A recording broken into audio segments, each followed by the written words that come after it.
So ஆர்ட்டை பற்றி பேசி அதை கேட்டு நாங்கள் என்ன பண்ண போகிறோம் அப்படின்னு நீங்கள் நினைக்கலாம். பட் என்னுடைய ஆர்ட்டில் இருக்கிறது ஆர்ட் மட்டும்தான். ஸோ எனக்கு தெரிஞ்சது எல்லாமே ஆர்ட் மட்டும்தான். இதை பற்றி நானே நிறைய பேசிட்டேன் இது வரைக்கும். ஸோ எனக்கு ஒரு சின்ன ஐடியா தோணுச்சு.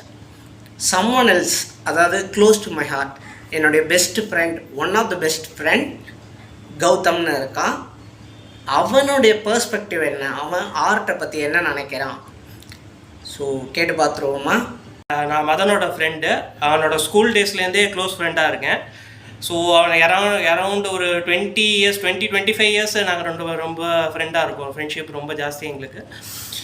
அவன் பார்த்தீங்கன்னா அப்போலேருந்தே ஸ்கூல் டைம்லேருந்தே பார்த்தீங்கன்னா நல்லா ஒரு க்ரியேட்டிவ் பர்சன். நிறையா லைக் ஆர்ட்டு, லைக் டான்ஸு, இந்த மாதிரி நிறைய இன்ட்ரெஸ்ட் அவனுக்கு அப்போலேருந்தே இருக்கும். சின்ன வயசுலேருந்தே நல்லா இன்ட்ரெஸ்ட் எடுத்து பண்ணுவான்.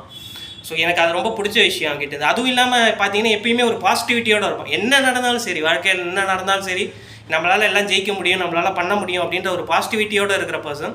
ஸோ அதுவும் இல்லாமல் அவனை பார்த்திங்கன்னா அவங்களுக்கு ஆல்ரெடி தெரிஞ்சிருக்கும், அவன் விஸ்காம் படிச்சிருக்கான். விஸ்காம் படித்ததுனால அவனுக்கு இன்னுமே ஒரு வேல்யூ ஆடட் அட்வான்டேஜ் ஆகிடுச்சு. லைக் அது ஏற்கனவே அவனுக்கு க்ரியேட்டிவ் திங்கிங் ஜாஸ்தி.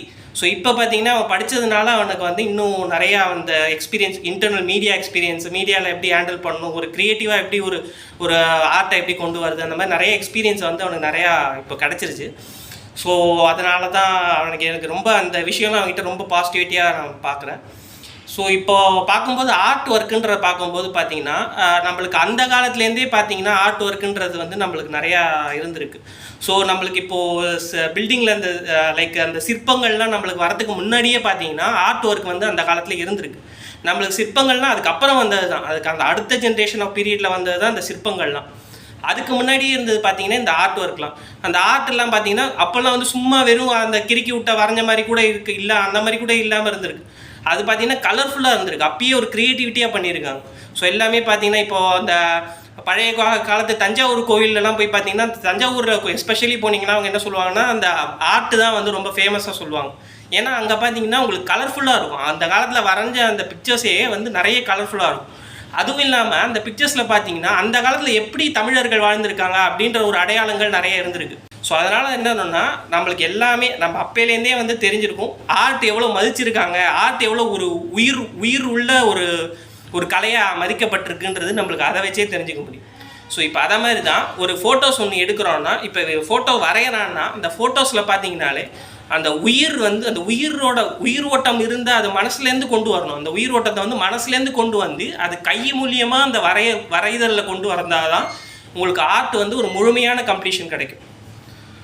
ஸோ இது வந்து என் ஃப்ரெண்டுக்கிட்ட நல்லாவே அந்த எக்ஸ்பீரியன்ஸ் இருக்குது. அவன் அந்த மாதிரி அவனோட உயிரோட்டத்தை கொண்டு வந்து அந்த வரையதலில் கொண்டு வந்து அவன் கொண்டு வரான். அதை டெபிக் பண்ணுறதுனால தான் உங்களுக்கு வந்து அந்த ஒவ்வொரு ஓவியமுமே பார்த்திங்கன்னா ஒரு உயிரோட்டமாக இருக்கும், சும்மா ஏனோ தானோன்னு இருக்காது. ஏன்னா அவன் மனசுலேருந்து அந்த அந்த அந்த எப்படி வரையணும், எப்படி கொண்டு வரணுன்றதை வந்து ரொம்ப திங்க் பண்ணி தான் கொண்டு வரோம். ஸோ அதனால் ஒரு ஃபோட்டோ பார்த்தீங்கன்னாலுமே வரைஞ்சதில் எல்லாமே வந்து ஒரு உயிரோட்டமாக இருக்கும். நீங்கள் நிறைய ஃபோட்டோஸ் ஆல்ரெடி அவன் அப்லோட் பண்ணியிருக்கான், நானும் அந்த வீடியோஸ்லாம் பார்த்துருக்கேன். எல்லாமே பார்த்தீங்கன்னா அந்த உயிர் ஓட்டமாக இருக்கும். இப்போ பின்னாடி எக்ஸாம்பிள் பார்த்தீங்கன்னா இங்கே ஒரு பேர்டு, ஒரு கழுகோட ஃபோட்டோ இருக்கிற மாதிரி ஒரு இது வரைஞ்சிருக்கும். அதில் பார்த்தீங்கன்னாலே அது நிஜமாகவே அந்த பறவை இங்கே இருக்கிற மாதிரியே உங்களுக்கு பேக்ரவுண்டில் இருந்தாலும் உங்களுக்கு தெரியும். ஸோ இதே மாதிரி தான் இன்றைக்கி பார்த்தீங்கன்னா நம்ம அவன் வரைஞ்ச ஒரு ஃபோட்டோவை பற்றி எனக்கு ரொம்ப பிடிச்சிருந்தது. அந்த ஃபோட்டோ வந்தவுடனே ஏற்கனவே நான் பார்த்துருக்கேன், எனக்கு அப்போலேருந்தே அந்த ஃபோட்டோ பிடிச்சிருக்கு. அது பார்த்தீங்கன்னா ஒரு வயசான பாட்டி. அந்த பாட்டி கண்ணை பார்த்தீங்கன்னாலே உங்களுக்கு அவ்வளோ உயிரோட்டமாக இருக்கும். ஏன்னா பார்க்கும்போதே பார்த்தீங்கன்னா அந்த பாட்டி வந்து ஏதோ ஒரு ஏக்கத்தில் இருக்கிற மாதிரி அந்த ஃபோட்டோ பார்த்தீங்கன்னாலே உங்களுக்கு தெரியும், ஒரு ஏதோ அவங்களுக்குள்ள மனசுக்குள்ளே ஏதோ ஒரு வலி இருக்குது. ஸோ இந்த மாதிரி வந்து அவனோட டிராயிங்ஸ் எல்லாமே ஒரு உயிரோட்டமாக இருக்கும் உங்களுக்கு. ஸோ அதை பற்றி தான் அவங்ககிட்ட சொல்லணும்னு நினச்சேன். அதுவும் இல்லாமல் பார்த்தீங்கன்னா இப்போ மதன் வந்து நிறைய இந்த குழந்தைங்களுக்கு வந்து இந்த ஒரு காம்படிஷன் மாதிரிலாம் கண்டக்ட் பண்ணுறான். அந்த காம்படிஷனில் பார்த்தீங்கன்னா அவங்களுக்கு வந்து நிறையா பட்டிங் ஆர்டிஸ்ட் சின்ன பசங்களுக்குலாம் வந்து ஒரு காம்படிஷன் மாதிரி கண்டக்ட் பண்ணும்போது சின்ன கிஃப்ட்ஸ், அவனால் முடிஞ்ச கிஃப்ட்ஸ் என்ன பண்ண முடியுமோ அதில் நல்லா யார் பண்ணுறாங்களோ அவங்கள செலக்ட் பண்ணி ஒரு காம்படிஷன் மாதிரி இயர்லி ஒன்ஸ் வந்து கண்டக்ட் பண்ணுவோம்.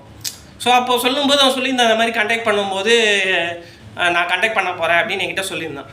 நான் என்ன சொன்னேன்னா, சரி ஓகேடா பண்ணு அப்படின்னு சொல்லிட்டு, உனக்கு என்ன பண்ண முடியுமோ என்ன சப்போர்ட் வேணுமோ சொல்லு, நானே பண்ணுறேன் அப்படின்னு சொல்லியிருந்தேன்.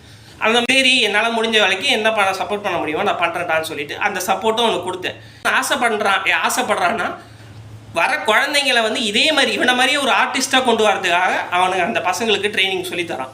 சொல்லி தரும்போது அந்த குழந்தைங்களுக்கு வந்து யாராவது என்கரேஜ் பண்ணாதான் அந்த குழந்தைங்க வந்து நாளைக்கு நல்ல பெரிய ஆர்டிஸ்டாவோ இவனை மாதிரியே ஒரு நல்ல ஒரு கலை திறமையை கொண்டு வரத்துக்கு வெளியில் கொண்டு வரத்துக்கு ஒரு குழந்தைங்களுக்கு வந்து ஒரு நல்ல இன்ட்ரெஸ்ட் கிடைக்கும். ஸோ இதுதான் என்னோடய ஆசைகள். தேங்க்யூ. இது எங்கள் சேனலை சப்ஸ்கிரைப் பண்ணுங்கள், ஃபாலோ பண்ணுங்கள். தேங்க்யூ. ஸோ எல்லாருக்கும் ஒரு டிஃப்ரெண்ட் ஃபீல் வந்திருக்கும்னு நினைக்கிறேன், நான் அதை நம்புகிறேன். ஸோ கௌதமுக்கு ரொம்ப தேங்க்ஸ். அண்ட் அவனுடைய பெர்ஸ்பெக்டிவ் பாசிட்டிவாக எப்படி இருந்ததுன்னு நீங்கள் பார்த்துருப்பீங்க ஆர்ட்டை பற்றி. அவனுடைய கம்யூனிகேஷன் ஸ்கில் எனக்கு ரொம்ப ரொம்ப பிடிக்கும். ஏன்னா வந்து சரளமாக எல்லாத்தையும் டாப் டு எண்ட் அவன் ஆர்ட்டில் மைண்டில் அழகாக அதை எக்ஸ்ப்ரெஸ் பண்ணுவான்.